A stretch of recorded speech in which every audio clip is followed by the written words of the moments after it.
It is noon, so we will go ahead and get started. Hello, and thanks for joining us. I'm Jen Hill, the Extension Program Assistant with the Nebraska Women in Agriculture Program. Women in Ag is excited to partner with the Center for Agricultural Profitability's webinar series, which typically takes place every Thursday at noon Central Time. You can see the upcoming schedule of webinars and find an archive of past recordings at cap.unl.edu. This webinar is part of a series that features speakers and presenters from this year's Nebraska Women in Ag Conference held in February. For the latest news and upcoming events from Women in Ag, please check out our website at wia.unl.edu. Today, we'll explore safety and quality issues related to drinking water, including what is in our water and how it can impact the health of a household. We hope you leave today armed with more knowledge about how to protect yourself and your family. We're excited to be joined by Laura Nanengast, a source water protection educator with Nebraska Extension, and Crystal Powers, a water and cropping systems educator with Nebraska Extension. Thank you both for being with us today. Yeah, thanks for having us.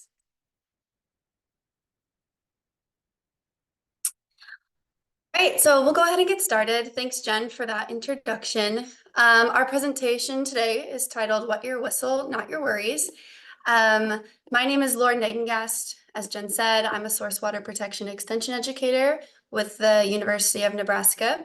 My position is a little bit collaborative as well. I work with the University of Nebraska Medical Center, as well as the Department of Environment and Energy.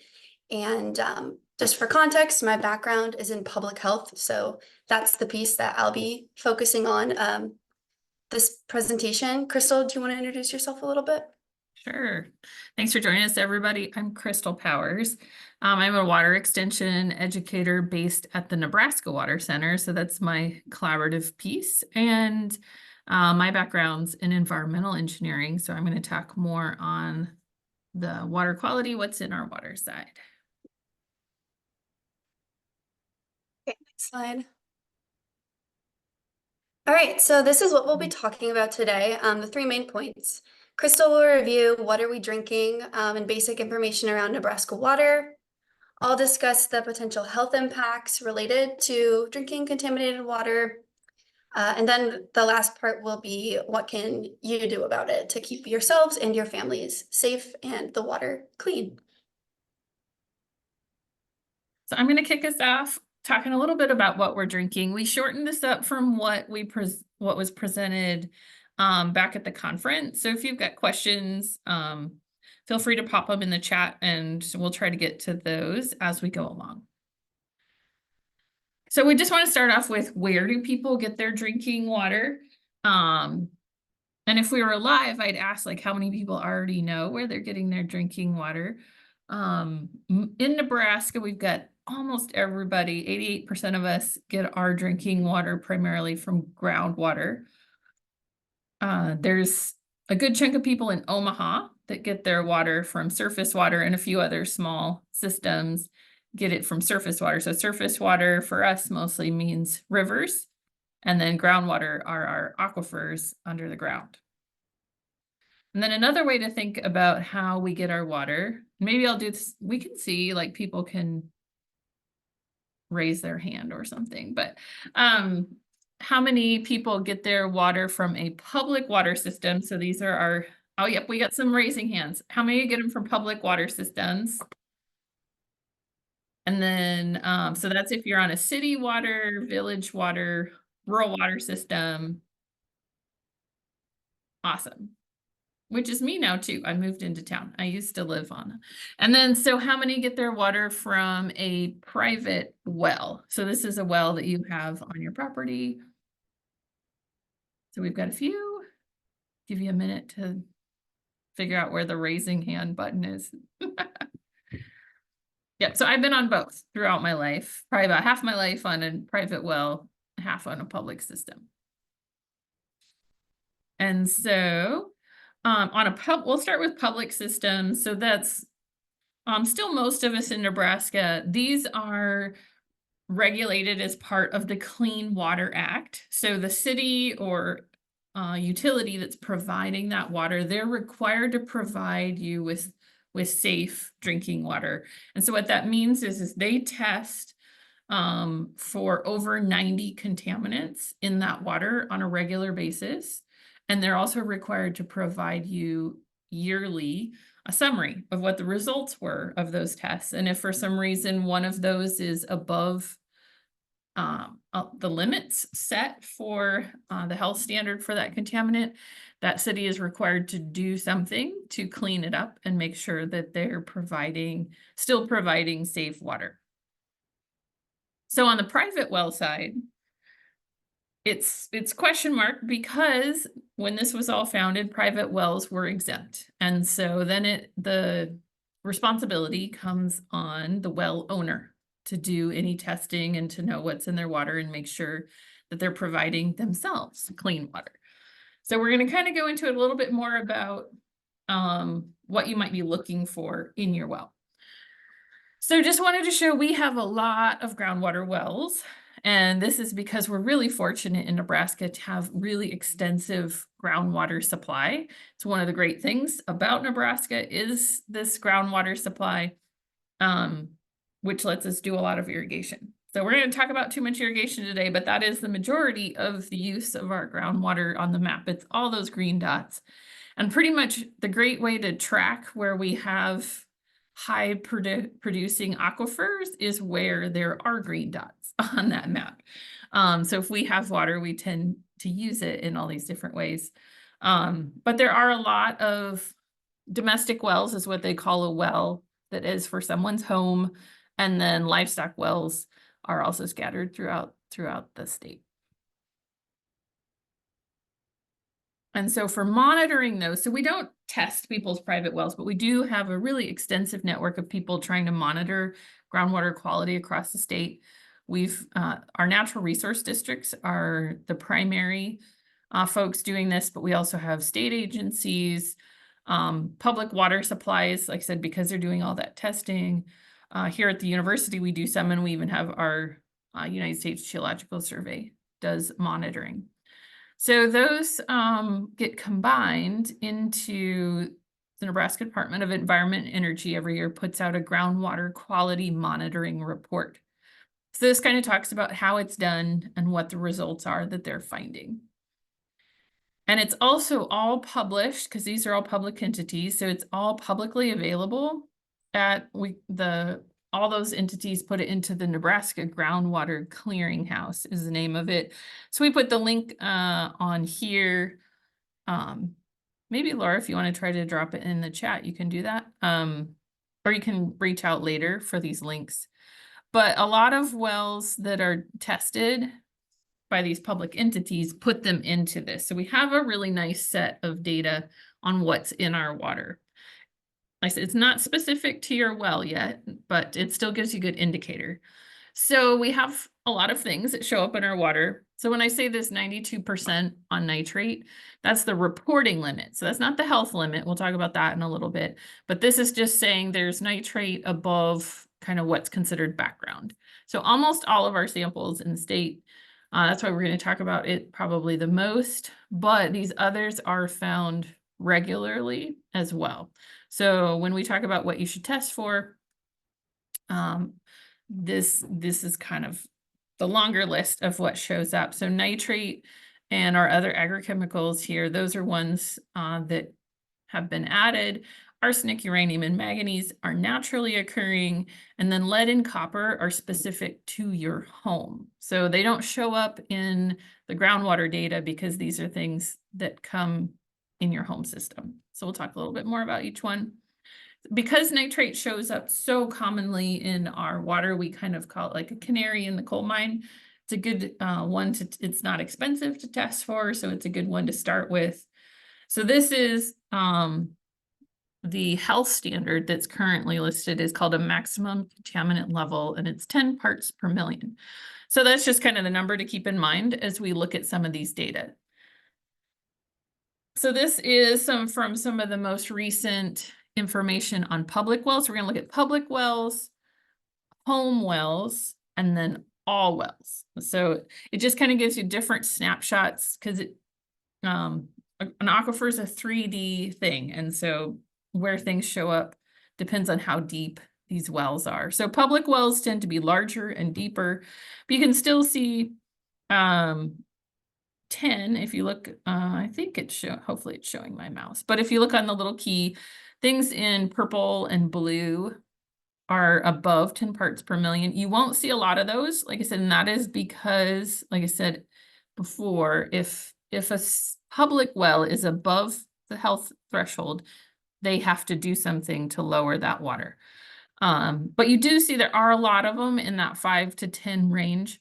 And so those are communities who are keeping a close eye on what they're doing, more frequent testing, to monitor to see if those levels are going up. And if they are getting close, they're starting to talk about what treatment options are we going to look at, because it's very expensive and takes a long time to get installed. So it takes a while.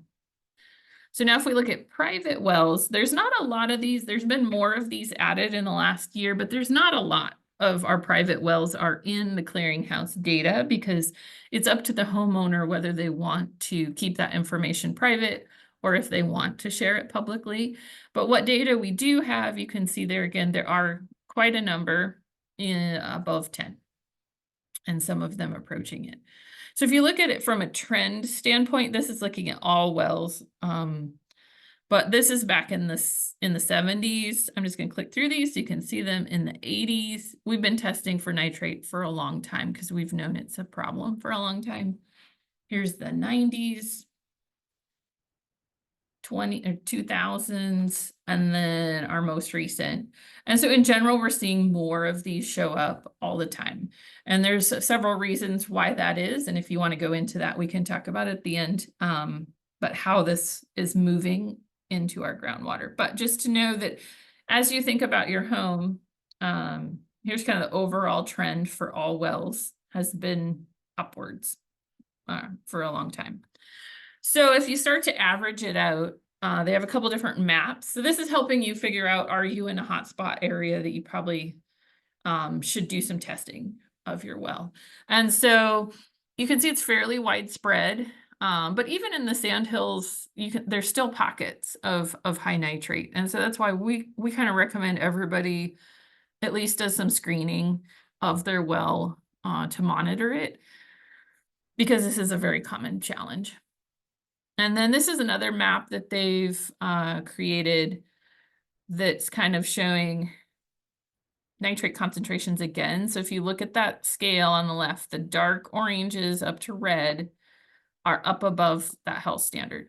So if you're in any of those pockets, you definitely should be testing your well. But like I said, I would recommend at least once that the test, I think, is somewhere in the $30 to $40 range. So it's not a huge barrier to get this done. And we'll talk more about how to test your well in just a little bit. So with that, I'm going to turn it over to Laura to chat a bit about the health impacts. Yeah, thanks, Crystal. So this section will be about the health impacts. It's going to focus on the health impacts from consuming nitrate, since that's what our conversation is about today. So next slide, Crystal, please. Okay, so starting with human research at large. So as Crystal mentioned, the maximum contaminant level for consuming nitrate through drinking water is regulated at 10 milligrams per liter, or 10 parts per million. And this was set directly for the health impact called blue baby syndrome, which you may have heard of before. This is an oxygen transport delivery issue, primarily in infants, or pregnant women are also at a higher risk for it's the scientific name is methemoglobinemia. But anyways, this was set, the 10 parts per million or 10 milligrams per liter was set directly for blue baby syndrome. Since then, there have been continuous studies trying to explore other relationships between consuming nitrate and the health impacts that can be related. And they have found that there are some suggestions that there are other linked adverse health outcomes related to consuming nitrate contaminated water, even drinking contaminated water at lower levels than the 10 parts per million, which is the current regulatory level. And so the strongest link to health impacts are blue baby syndrome, as we've talked about, pediatric brain tumors, thyroid disease, colorectal cancer, miscarriages, and birth defects. Next slide, please.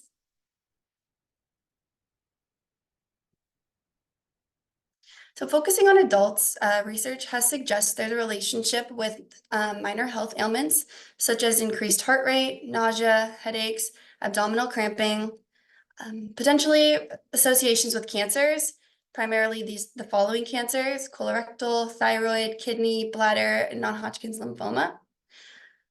Maternal and fetal health issues are a really important health impact that many of us are worried about. And we'll talk about that more in the next slide, particularly miscarriages, preterm births, fetal growth restrictions, and birth defects. And I wanted to mention that also in Nebraska, at the University of Nebraska Medical Center, there is interest and development in studying these other diseases and how they can be related to nitrate consumption, the Alzheimer's disease, diabetes, and Parkinson's. So it's just in the beginning stages and really trying to understand, are there higher rates of these diseases at the same in the same places where there are higher levels of nitrate, but that research is just in the beginning stages. So birth defects, as I mentioned, are a potential health outcome related to consuming nitrate contaminated water. So the national average for birth defects is 3.3% of all live births, but Nebraska's average is 5.8%. And this data is from 2005 to 2015, but actually even in 2024, we're still about 6% of all live births. But even in counties in parts of Nebraska, we quadruple or triple or even almost quadruple the national average for birth defects. You can see in the map, the darker colored purple counties are the counties that have higher rates of birth defects. So there was a study done, which is where this map is from, and they found that counties with higher birth defects had a greater prevalence of air chemicals in water. And actually the strongest association for birth defects with nitrate and atrazine were both found in the water. Next slide. So moving into the health effects or health issues related to children. So once again, blue baby syndrome is a concern, pediatric brain cancers, and other cancers, including non-Hodgkin lymphoma. I'm going to focus on cancer. So this is a map that shows all of the states, it shows the rates of childhood cancer across the entire US, and Nebraska ranks 7th for the, so we're the 7th highest rate, we're the state with the 7th highest rate of childhood cancer per 1 million. Next slide, please. And zooming in even more, within the Midwest, we are the highest rated, we have the highest rate of pediatric cancer within the Midwest, and we average 183.2, and the Midwest region is 172.9. So that's quite a bit higher than the Midwest average. And I want to mention here why we're focusing on cancer, why I'm talking about cancer now, and why I mentioned it earlier with the adult health impacts, is because when we consume nitrate contaminated water and we drink it and it goes into our stomachs, the acids and compounds in our stomach to form something called N-nitroso compounds, which are known carcinogenics. And so carcinogenic is something that is cancer causing. And this hasn't been studied on humans because obviously that's not ethical. But on animal studies, they have been able to show the relationship between an N-nitroso compound and causing cancer. So that's really why cancer is such a big deal, and why we're looking at all these associations and trying to see what's going on. This is all different kinds of pediatric cancer in Nebraska by county. So in the top map is all pediatric cancer, and you can see the red and the orange are counties that exceed the statewide incidence. So remembering that we have a higher statewide incidence in the first place, and these counties exceed that incidence rate. So the top map is a little scattered. You can't really say all the cancer is one specific area. It's kind of all across the state, those red and orange counties. But looking down at the pediatric brain tumor map, it's more clear, or it's clearer that there are more red and orange counties in the eastern part of the state. In the gray, I'm not sure if you guys can read that very well on your screens, but the gray shows that there are no cases reported. So over on the western part of the state, the incidence is a lot lower, and there's a lot, or there's a lot less cases reported. But we think about where a lot of the agriculture, row crop agriculture is happening, primarily in the eastern part of the state that uses different fertilizers and stuff that can contribute to nitrate getting into our water. This is the same data, but the researchers at the Med Center wanted to put it in terms of watershed. So, oops, sorry. A represents central nervous system tumors, so that can be that's like a pediatric brain tumor.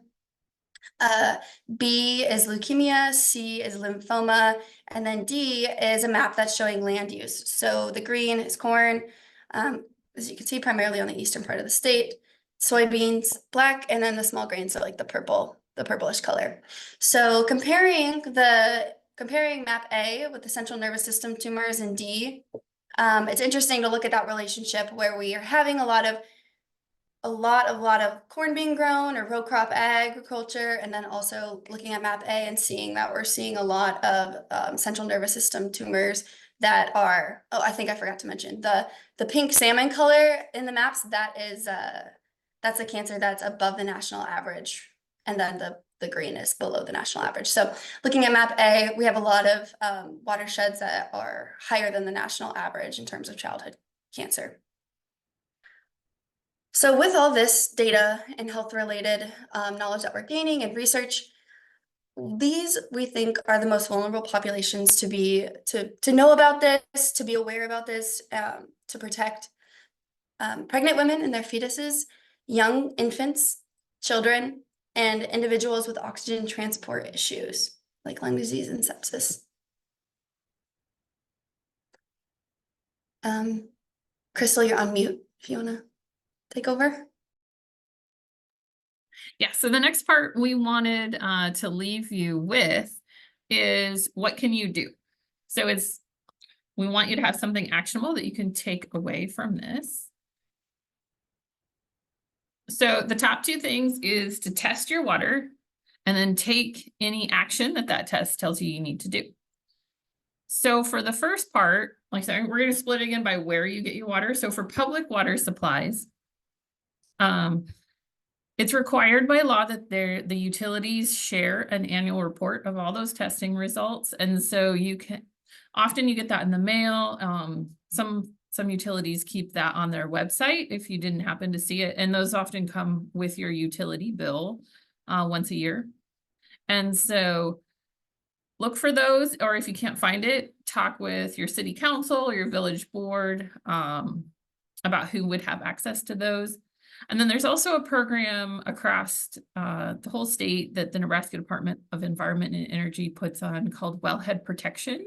And so a lot of our cities and villages have these wellhead protection areas, and you can find out what your city might already be doing, or you can talk about what they could be doing to protect where the city gets. And so these are surrounding where the city or village drinking water wells are located. And then the other one to remember is that lead and copper are located within your own home. And so there are some really good lead screening kits, and I'll show you a picture of those here in a minute. But those are things that you need to test for, or if you know that you have them, that you can take care of those within your own home. And like in the city of Lincoln, there's I should have put the link. I'll try to find it before the end here, but you can find all the known, at least, there's still some unknown lead service lines that still remain within the city. And so they have that list available. You can find out if your home's on it. I know there are some funds from the federal infrastructure funding package that are going to be providing funds to help cost share replacing lead service supply lines in various cities. They also have money going towards schools to replace lead in schools. And so there's a lot more resources on this if you want to find out about what might be available for your home. You can reach out. So on private wells, like, so you have a lot more responsibilities because you are the one fully taking care of your well. So a good place to start is to find out what contaminants you need to be looking for. And so we talked about a few of them today, but you can also talk with your local natural resource districts. Like I said, they're the ones doing a lot of this water testing in your area. And so they have a really good idea of what is showing up in the water. Because like I said, some of these come from human sources, but some of them are regionally just part of the ground in your region. So the ones that we recommend everybody test for is nitrate because it's so common, and then coliforms, which come from any sort of manure getting into manure or human waste that might get into your system. And so that can come from septic systems or poorly designed wells. If your well's ever been flooded, these are great times to test for coliforms. So those are ones that we recommend everybody test for. They're fairly inexpensive to test for. And then their pesticides and herbicides get more expensive to test for, but they do show up fairly often. And then lead and copper again.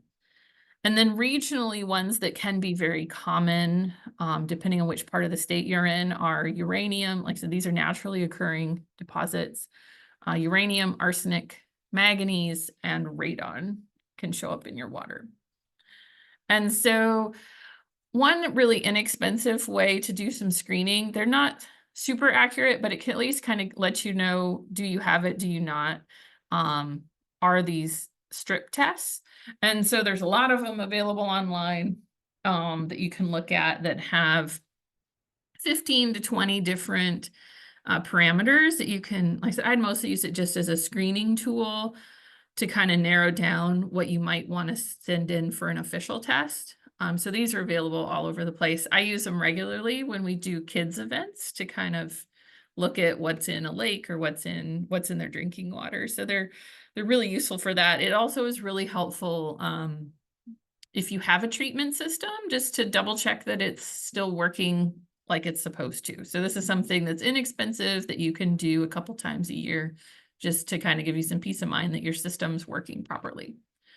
So for more official screen testing options that will give you really reliable results, a lot of the natural resource districts have free nitrate testing. So there's another good reason to give them a call.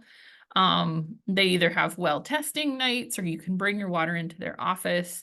So that's a great place to start, is to do a free nitrate test with them. There's also the State Public Health Environmental Lab. This is part of the Nebraska Department of Environment and Energy. They do, like, if you have to do, what's the program? USDA rural development loans for homes require a test, and it has to be done through a state lab. And so if you've ever done that when you've purchased a home, you've probably already talked with this lab, but they have a website where you can go on and get the test kits and find out how to send them back in. And then there's also private labs. So Ward Labs and Midwest Labs are two of the biggest here in Nebraska, who do kind of a really wide variety. I think they have a larger number of tests available than the State Public Health Lab. Also, if you prefer to keep it your results private, that's a great option. And so when you get these reports back, they all look a little different, but I just wanted to show a couple things to really key in on, because they can be a little overwhelming in the number of things that are on them.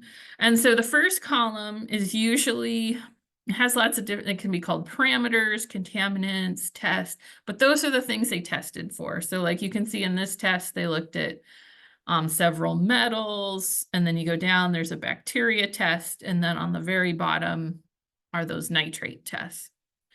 And then the second column, these are usually the results So that was what actually the test found.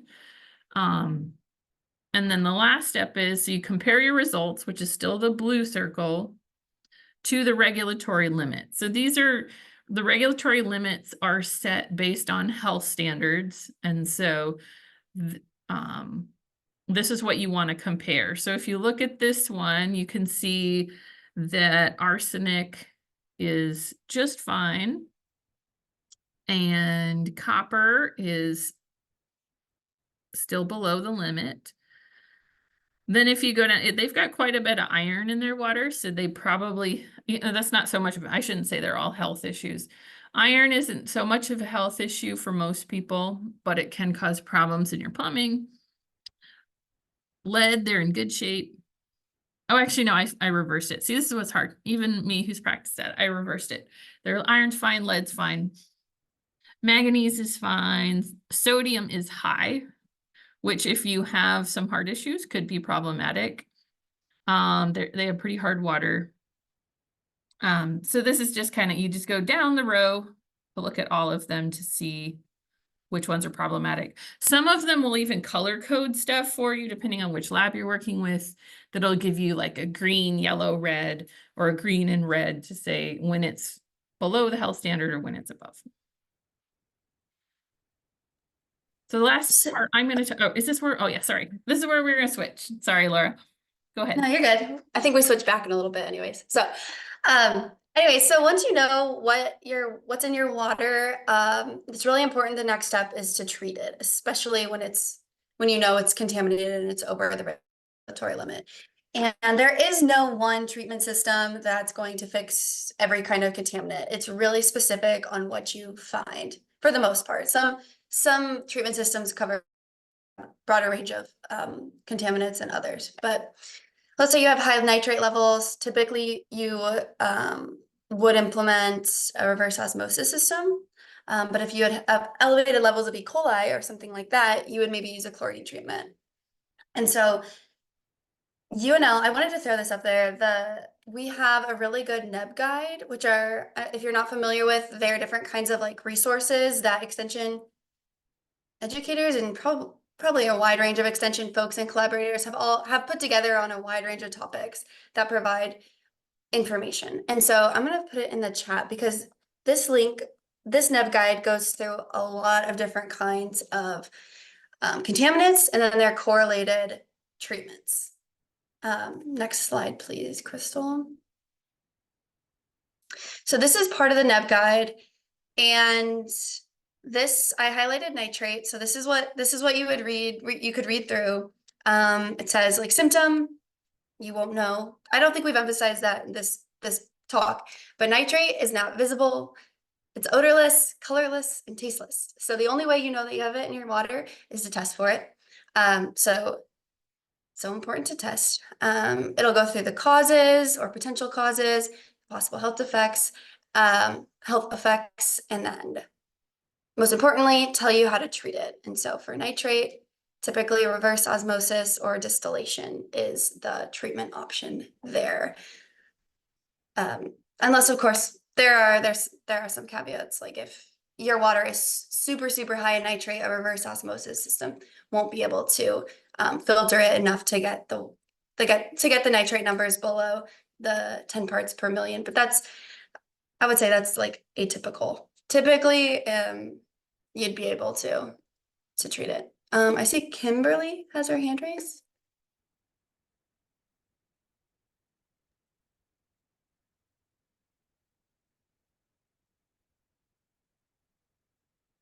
So if you have questions, it typically works best if you go ahead and type them in the chat.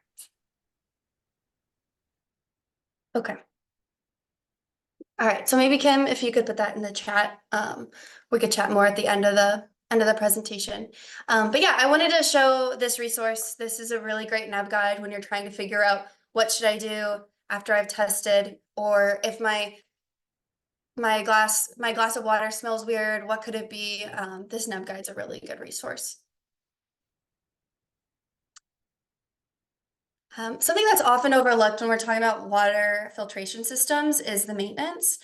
So just some basic maintenance tasks that you should be thinking about or doing when you have a water filtration system is cleaning the system periodically. So just removing any sediment or mineral buildup that you might see, things like that. Replace the filter. This really depends on the kind of system you have, how much contamination's in your water. Some filters, if you have higher level of nitrate, it might need to be changed more often than someone who has a lower level of nitrate. Checking for leaks and just basic damage, and then also monitoring the quality. So making sure that it's working correctly. Whether that be testing your water once a year or yeah, so something of that sort. Just making sure that it is working correctly.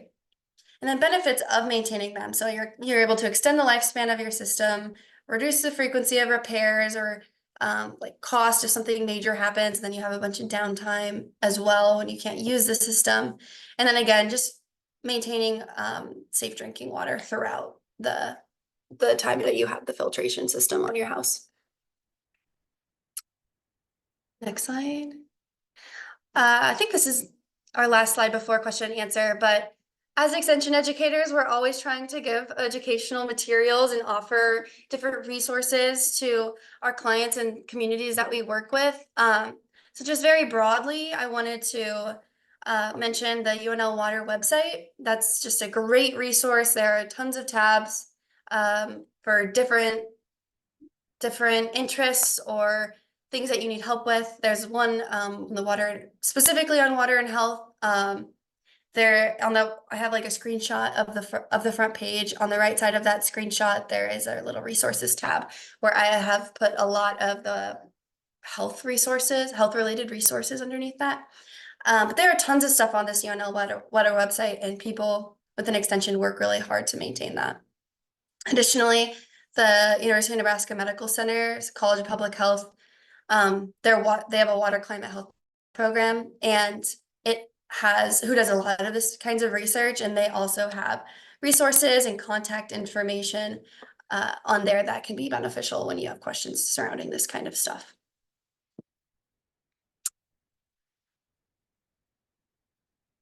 So yeah.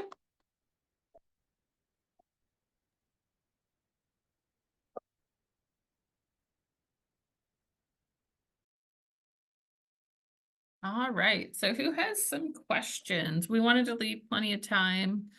If there's things that you wanted to go more in depth on or questions you might have, feel free to post those in the chat.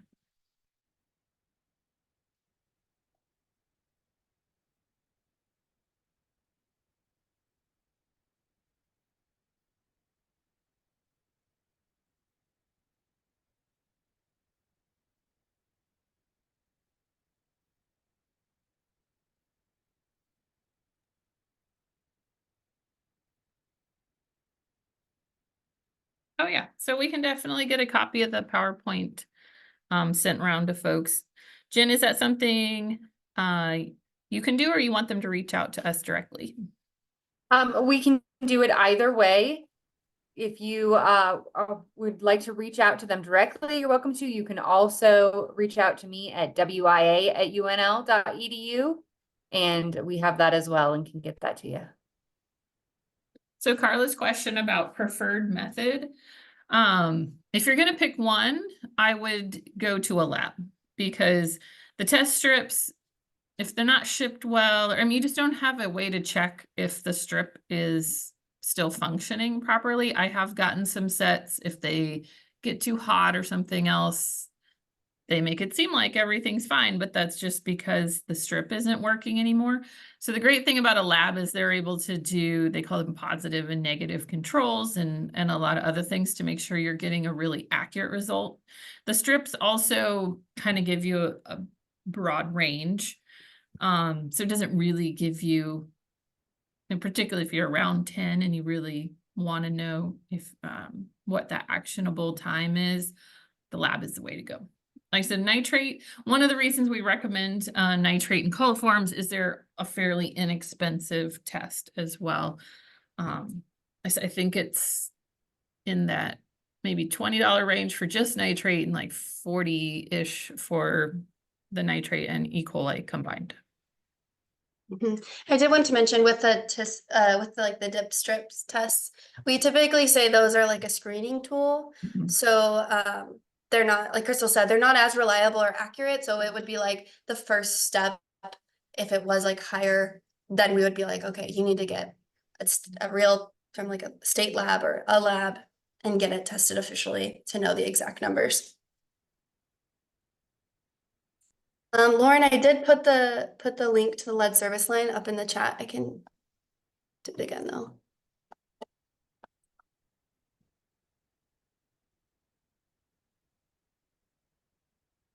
Okay, on the question about how often to test your well, if you don't remember the last time it was tested, I would say go ahead and test again.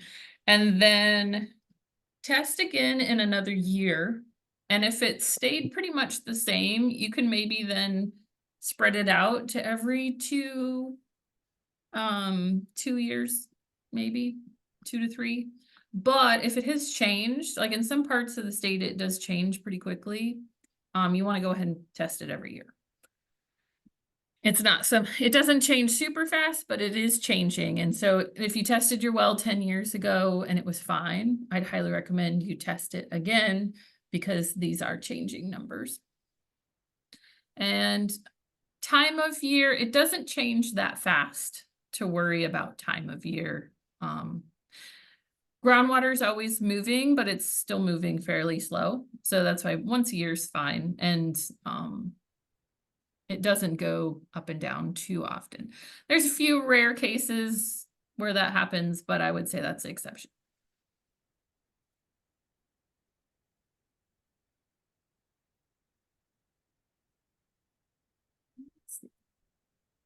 Try. You guys have lots of good questions, so I'm trying to get back to them. Lead surface lines, awesome. Okay, so for livestock, Amy Timmerman at the University Extension did put together a nice article on livestock and nitrate. I just read it, so I can give you a short summary, but even though I'm not the expert in that space, but for livestock, it's kind of the cumulative effect. So a lot of cattle producers know that nitrate in forages is something we have to really watch out for certain times of the year. That nitrate level spikes. And then if you add on high nitrate water, then you hit that nitrate threshold sooner. So it's the combined amount of nitrate that they are ingesting between their feed and their water. It's a fairly high number. I don't remember it offhand. Like I said, it's in that article. Perfect. Thank you. It's a fairly high number to have an acute impact. There has not been research. So, in humans, we were talking about that there are birth outcome effects. I have heard anecdotally people talking about having issues in that space with their cattle, but I have not seen any research yet in that space. The one that you do need to kind of look out for livestock is, and we didn't talk about it today, but nitrate in surface water ponds. So if you use water ponds for watering livestock, they can get algal blooms. And there's a certain type of algae that causes what they call harmful algal blooms.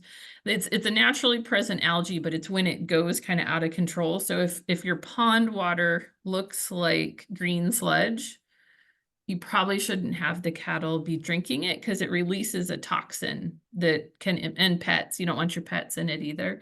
So if you do have ponds, that's kind of the more acute problem with nitrate, is causing these algal blooms that are problematic for, and you don't want to touch it either. It's a contact issue. So like you don't want to touch it. You don't want your pets or your cattle swimming in it.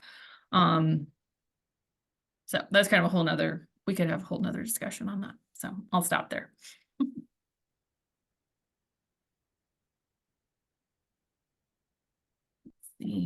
Just a couple minutes left. If anyone else has some questions, please go ahead and throw them in the chat. I have a question for the chat. I'm wondering if anyone here or listening took advantage of the free testing, nitrate testing program that the state offered throughout Nebraska. Did anyone hear about that or do it? Good, good. We've got one anyways. Yeah, they're going to be releasing a summary. They won't release anybody's personal information, but the summary of that program. Do you remember, Laura, how many they said they did have get turned in? I think like I know it was like over 5,000. Yeah, that was Maybe kind of what like I was remembering 7,000. too. Yeah. So we'll have a lot more information on private wells than we did in the past because, like I said, they're not going to release anybody's personal information, but they're going to be releasing a summary of that. Sometime, I think even here by late summer, they're planning to have a nitrate report come out. So be on the lookout for that. Maybe we can share it out through Jen when it finally gets released. That graphic that had the hot spots in it, that's kind of one of the preview graphics from that report that's going to be coming out later this year. Yeah, Nebraska as a state has never had that many samples for private wells collected before. So it'll be really interesting in our database to look at. So some of the NRDs share that information. Like that's another reason to go chat with them, is that some of them do have some private well data that doesn't get shared publicly, but they have it available. Upper Big Blue does publish the summary of theirs. I often looked at that. So in several parts of their district, over half of the private wells that were submitted for testing are above the safe drinking water threshold.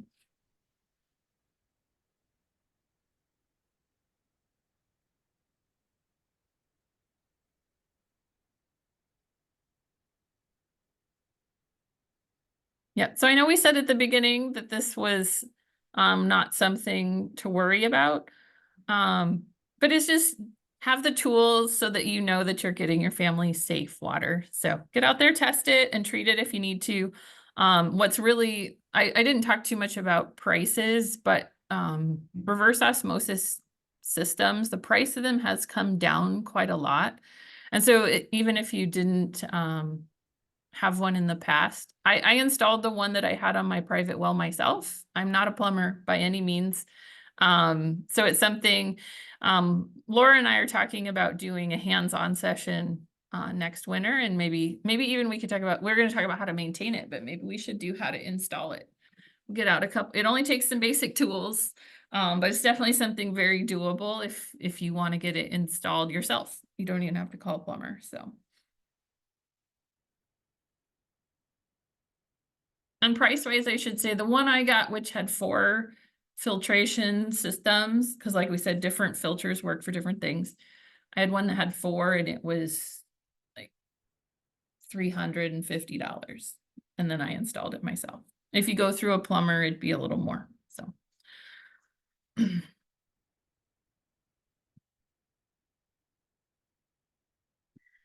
And for the PowerPoint, I think it's a fairly large file. So I think what we'll do is we'll send it out through Jen, because you probably have registrations for who was on.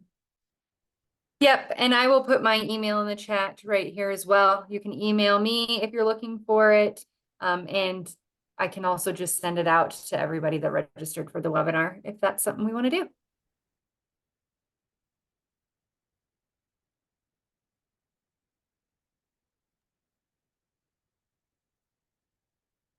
Last call, I guess, for questions.